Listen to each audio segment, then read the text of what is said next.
Oke, halo semuanya. Ada yang mau ditanyakan? Silakan.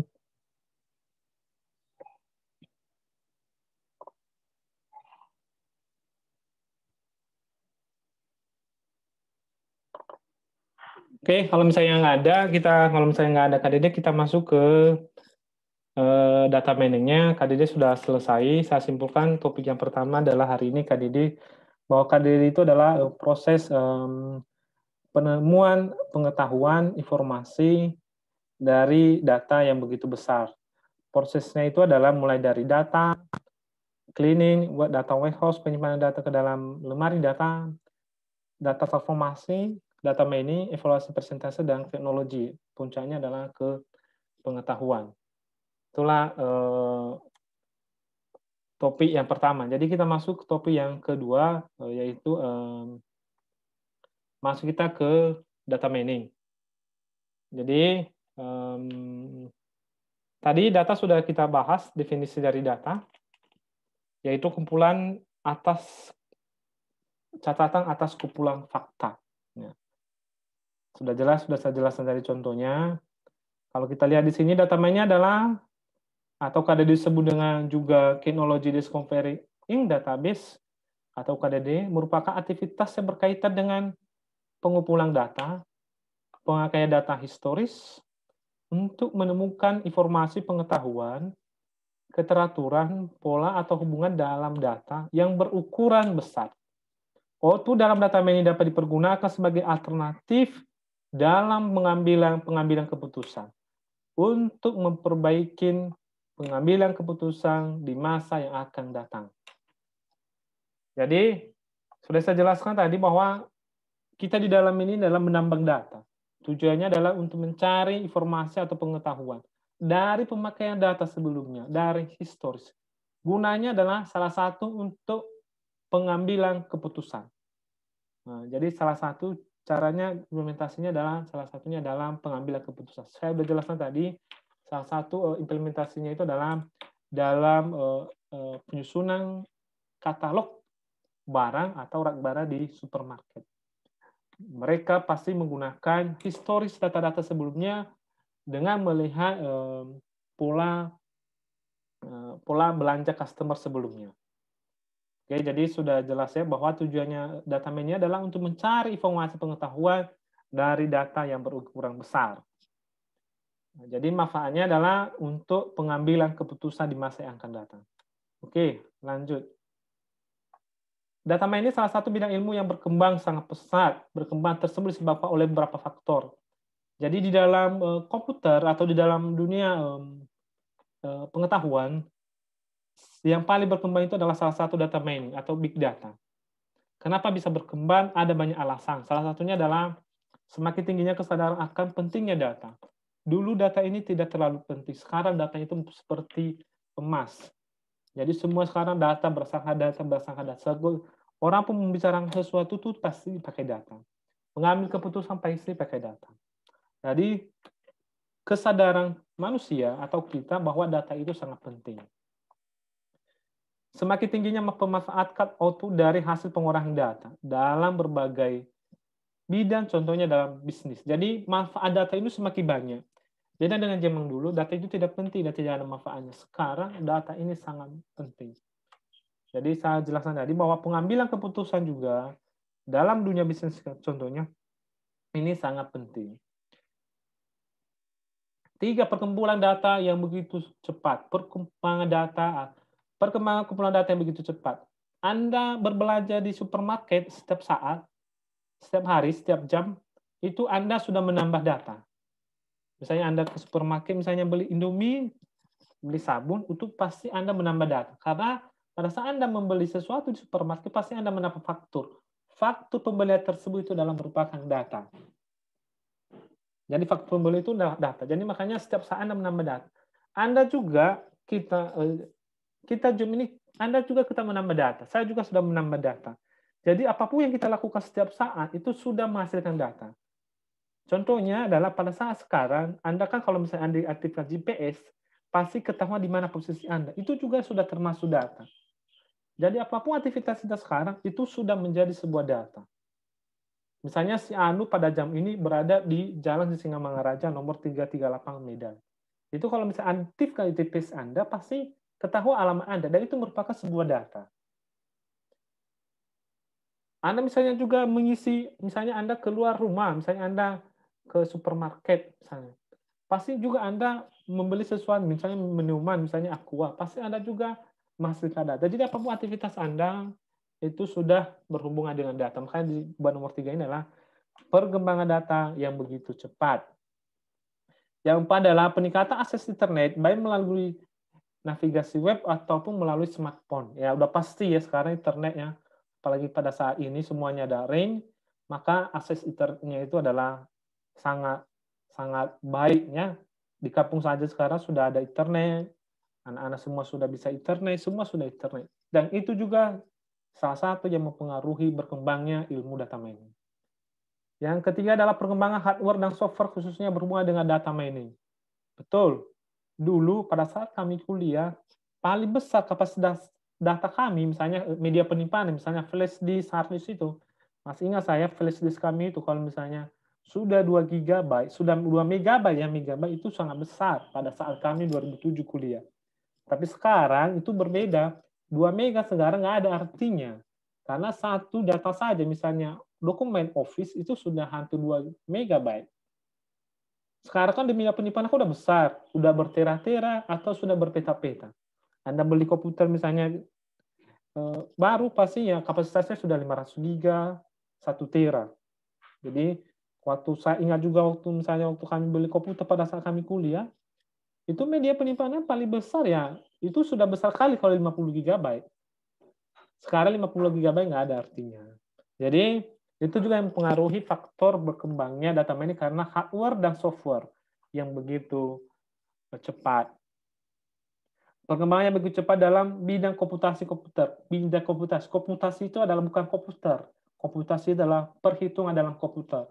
Artinya perhitungan komputer, perhitungan dalam bidang komputer itu makin baik, berbeda dengan sebelumnya. Dulu komputer hanya digunakan sebagai fungsi kalkulator. Sekarang komputasi sudah menghitung, bukan hanya komputasi, bidang-bidang lain juga sudah digunakan. Jadi itu juga yang mempengaruhi data mining.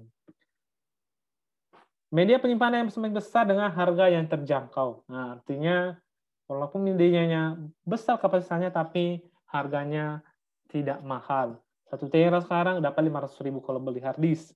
Tapi kami dulu kalau misalnya beli hard disk yang misalnya atau flash disk yang 2 GB itu harganya sampai jutaan. Jadi itu juga salah satu yang mempengaruhi perkembangannya sangat pesat data mining. Jadi adik-adik, data mining ini merupakan ilmu yang sangat cepat berkembang. Karena ilmu data mining ini adalah termasuk mata kuliah yang terbaru. Nah, jadi mata kuliah yang terbaru. Dikunci dengan berkembangnya revolusi 4.0, dan salah satu yang pengaruhnya itu adalah data mining atau big data. Bidang data mining ini tidak berdiri sendiri, ada ilmu-ilmu pendukungnya yang lain, atau ada bidang-bidang ilmu yang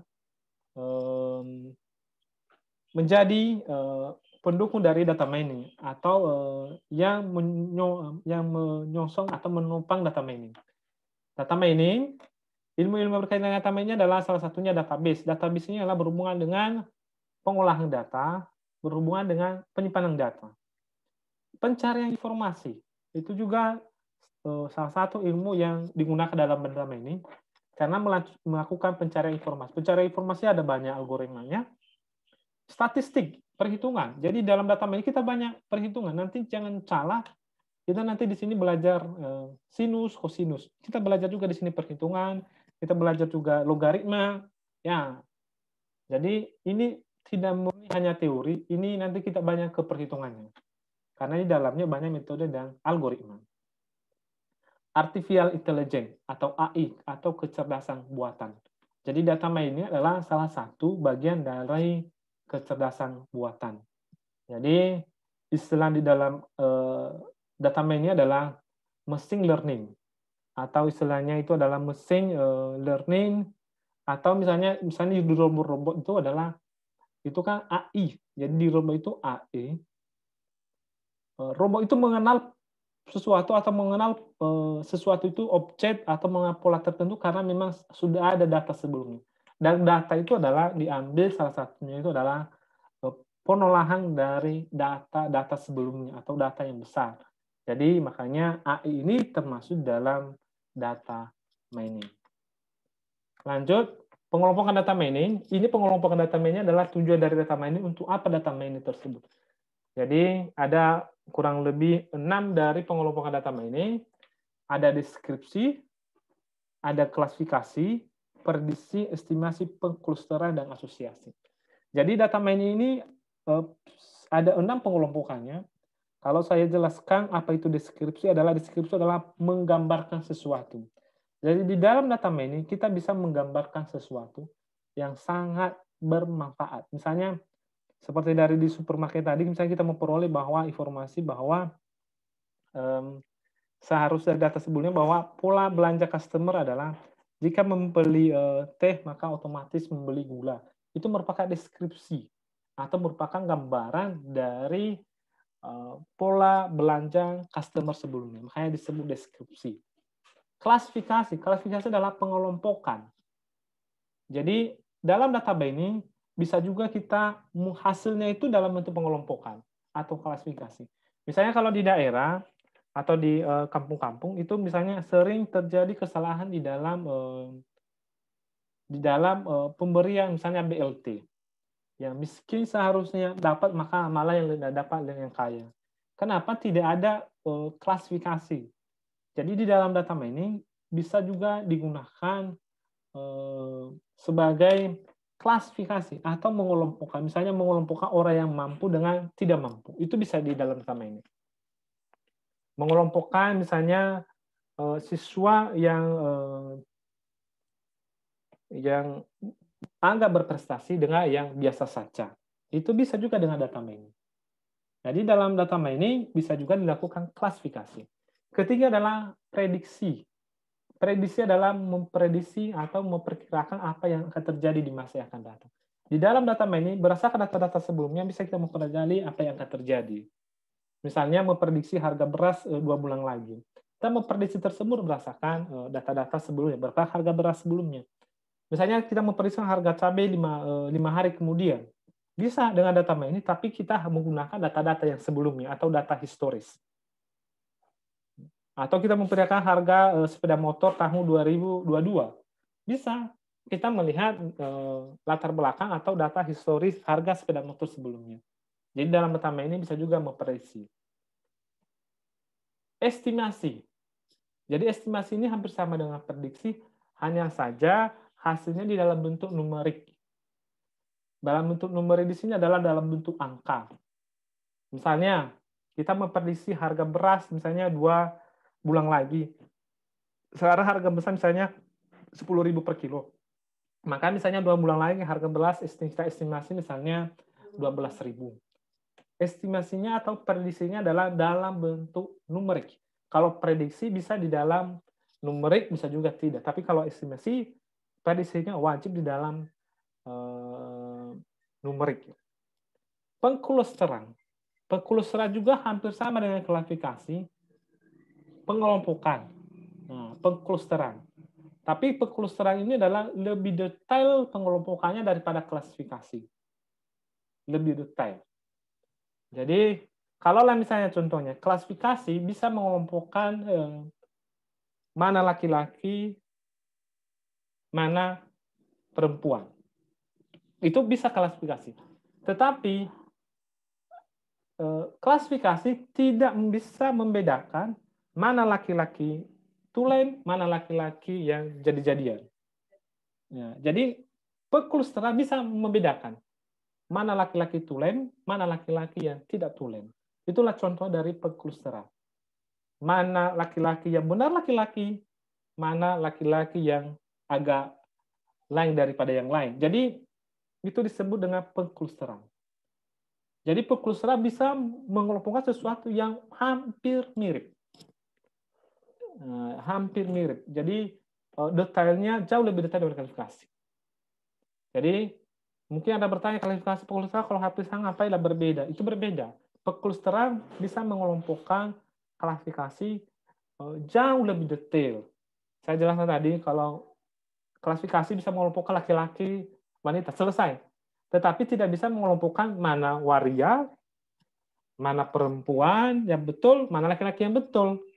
Tapi pengklusteran bisa membedakan mana laki-laki betul, mana wanita betul. Mana yang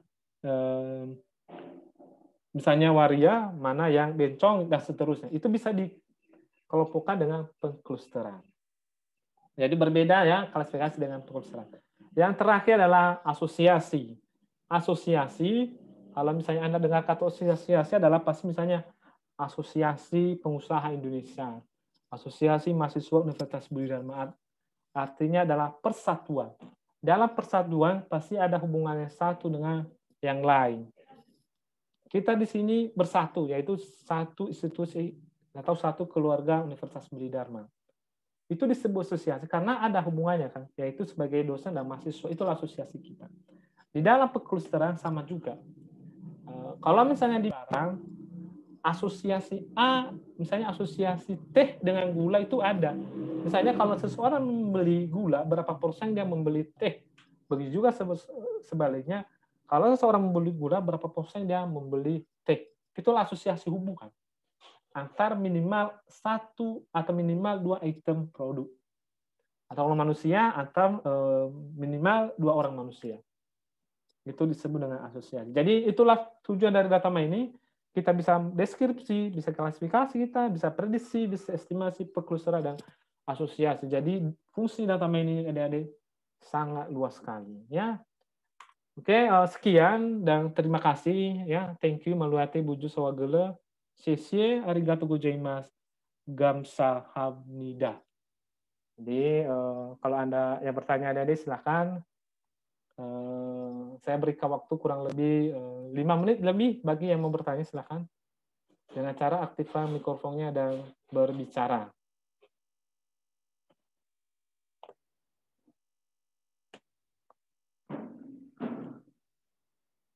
Oke, silakan bertanya.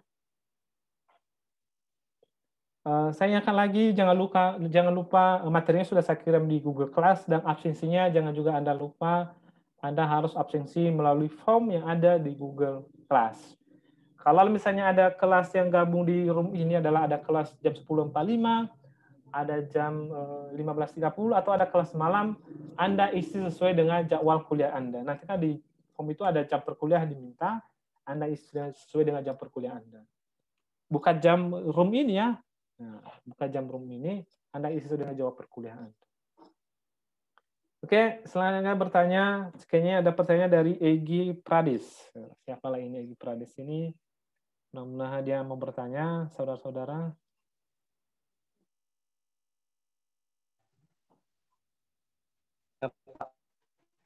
Egy Pradis, macam mana? Ada mau... Sebelumnya, nama saya Egy Pradis, dari kelas SIP 1802. Saya mau bertanya tentang ini, tentang metode, salah satu metode untuk menyelesaikan data mining itu.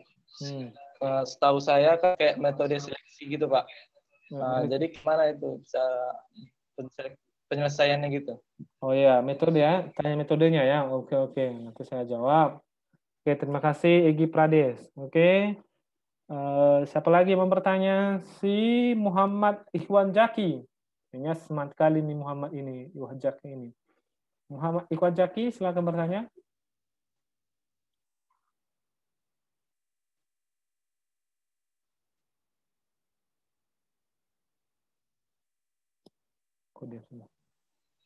Halo?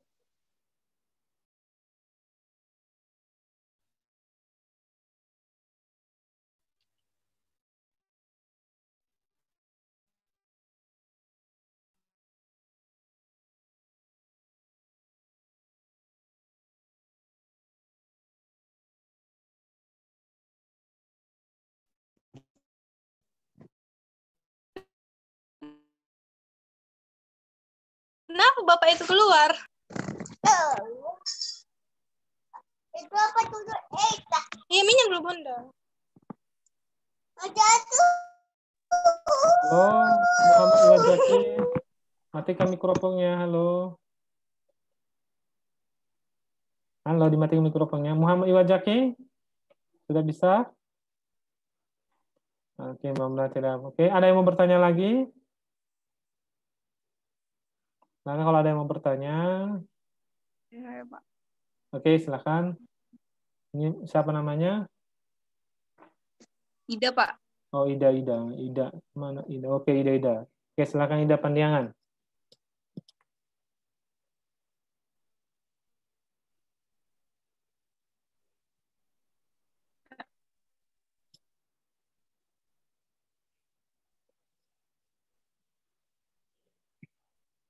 Halo?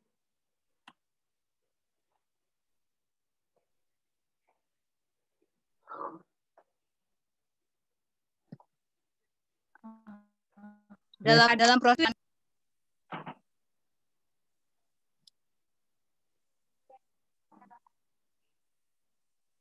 Ya. Halo? Halo, Pak. Ya, halo ya, silakan. Ya. Di dalam saat kita melakukan proses KKD, Pak, pemilihan datanya itu yang harus data yang gimana, Pak? Atau data yang akurat atau semua data bisa kita lakukan? Oke. Oke, terima kasih. Oke, itu aja ya. Terima kasih. Ada lagi yang lain?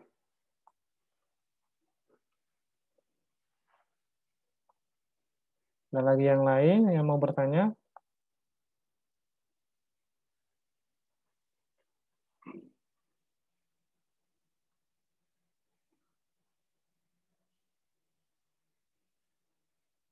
Oke, mudah-mudahan tidak ada lagi. Saya jawab pertanyaan dari dua yang bertanya. Yang pertama tadi, saya sudah bertanya di apa tadi? Si Egip Prades yang mau bertanya bagaimana apa saja algoritma yang ada dalam data mining salah satunya. Metode data mining seleksi seperti apa. Jadi dalam data mining ini banyak sekali metode-metode yang dapat digunakan untuk pengolahan atau pencarian informasi atau data. Kalau Anda lihat modul yang saya kirim, deskripsi lah misalnya, itu algoritma di dalamnya itu adalah a priori.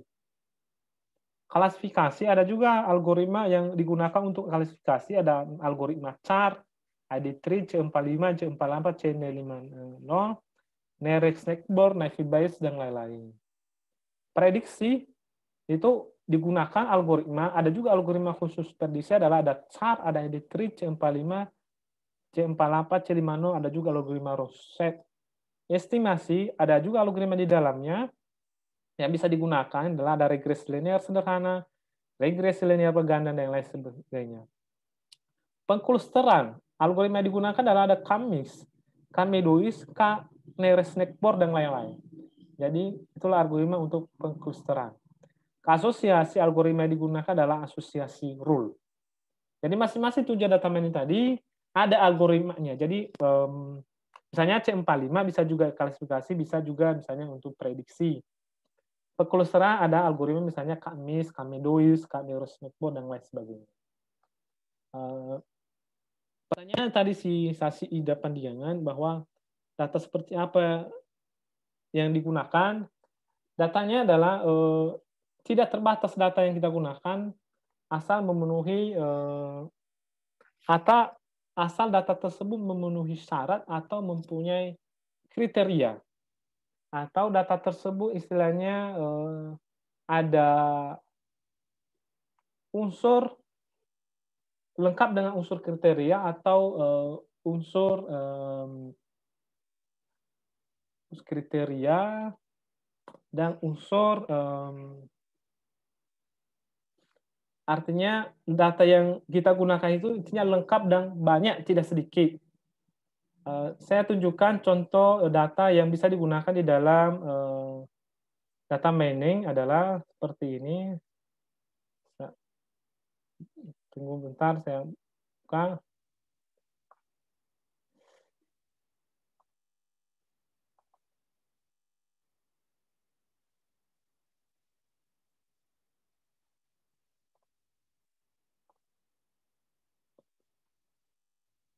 Oke, saya present dulu.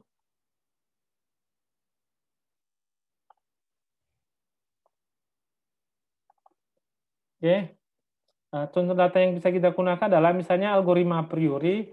Data yang kita gunakan adalah seperti ini, data dalam bentuk transaksi, ID transaksi. Ini algoritma a priori. Jadi seperti ini data yang digunakan.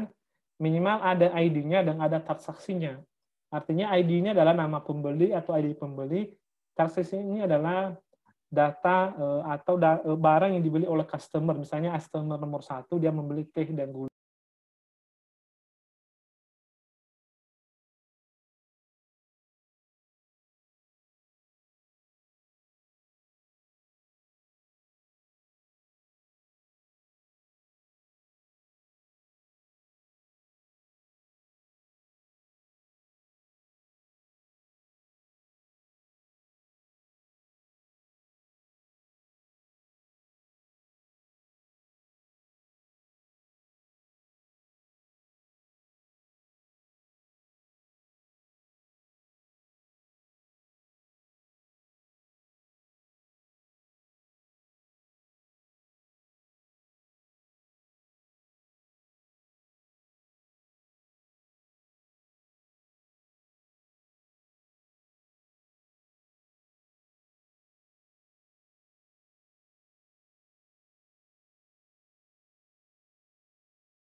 Kak, suaranya nggak kedengaran. Sorry. Jadi saya ulangi lagi, saya akhiri pertemuan hari ini. Saya ingatkan lagi, jangan lupa Anda melakukan absensi sesuai dengan jadwal kuliah Anda masing-masing di Google Class, di form Google, di form Google-nya, di formulir Google. Jika Anda membeli buku data mining, bisa membeli ke saya, atau bisa juga membeli melalui e-commerce atau aplikasi penjualan, misalnya Lazada, Tokopedia, Shopee. Ketik aja nama saya atau judul buku saya, data mining untuk perguruan tinggi. Kalau ada yang beli silakan. Kalau mau bilang sama saya juga bisa. Kalau misalnya ada yang bisa datang ke kampus, ya silakan buat janji dan ketemu. Jadi yang bisa jelaskan hari ini, kita akhiri pertemuan kita pada hari ini. Minggu depan kita masuk lagi, tetapi saya kirim materinya di dalam bentuk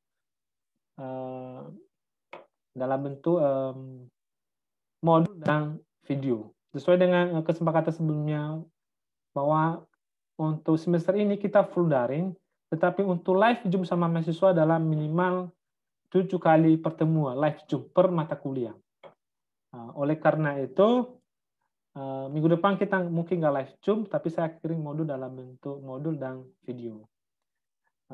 Saya harap adik-adik semua bisa belajar, walaupun masa pandemi, tetap menjaga kesehatan. Kalau misalnya Anda keluar rumah, jangan lupa pakai masker. Dan mari kita sama-sama berdoa supaya pandemi ini cepat berakhir, atau ditemukan vaksinnya, atau vaksinnya cepat dikasih ke masyarakat, dan biar kita juga bisa belajar tatap muka seperti biasa.